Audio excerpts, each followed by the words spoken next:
First down. And here comes Shedeur Sanders. Yeah, here come nephew. Bless him, Lord. Not everybody alive now. They ain't come there for nobody but Shedeur. Loved by many. It has been a national story throughout training camp. Did not play last week in the win over the Eagles because of an oblique injury, but lit up the Carolina skyline his NFL debut. So Shedeur Sanders, your quarterback profile presented to you by Huntington Bank. In that season, exactly, Teresa. 14 and 23, almost 140 yards, a couple of touchdowns. Most importantly, did not turn it over that day. And to me, that was really the big difference between the two rookie quarterbacks, Dylan Gabriel with the 2 turnovers credited to him in his start. Shedeur Sanders was clean with 0 in his start. Amani Marshall in the backfield and gets it on second down and gets nowhere. Maybe loses a half yard.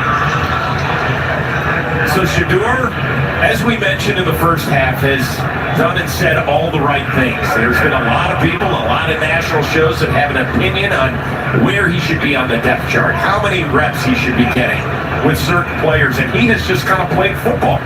He's done a great job blocking out the noise. You know, he's been a superstar since probably high school, and national fans all over the place. It can become a distraction if you allow it, but he's just done a great job showing maturity, keeping it about, hey, I'm just trying to get better, I'm just trying to help the team, and he's really been everything the Browns have wanted when they drafted him. 3rd and 5, Sanders is going to run, and he will not get to the first down.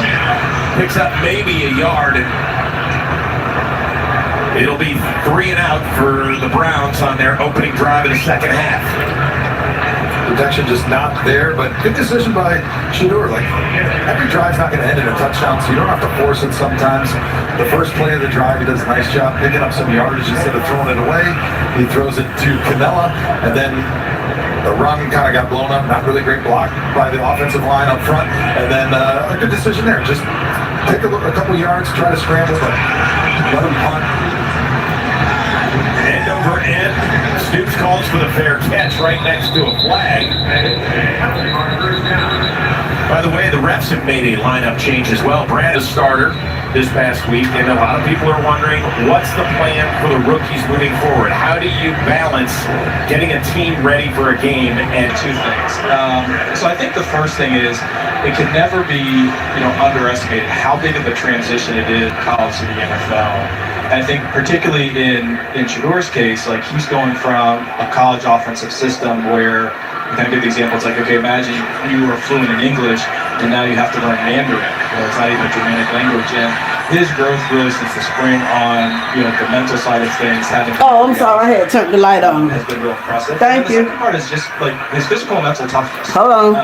For him to be out here so soon after his oblique injury is really no easy thing, especially for a thrower. And he just loves playing. He loves being on the lights. He loves being there for his teammates. And that's exactly what you want out of your quarterback. Let's. I had forgot I had turned it on. Positions on offense. People are curious about Quinshon Judkins and how we're doing with that. Yeah. So there's not much that that I have an update on in terms of Q. We'll take that day to day. And in this situation, 2nd and 10.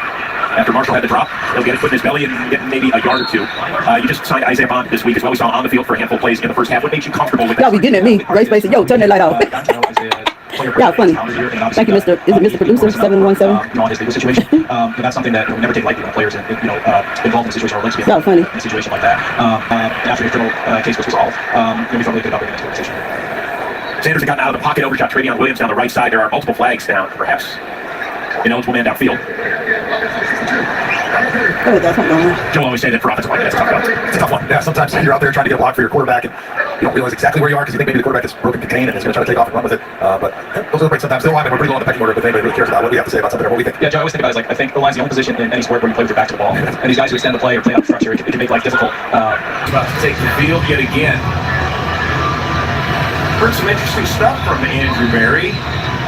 Going to be busy for the next week trying to put the finishing touches on the 2025 version of the Browns. We'll start this next drive at the 35. All right, nephew, let's go. We haven't seen much from the offense under the leadership this time of Shedeur Sanders. That's going to happen. What do you want to see now?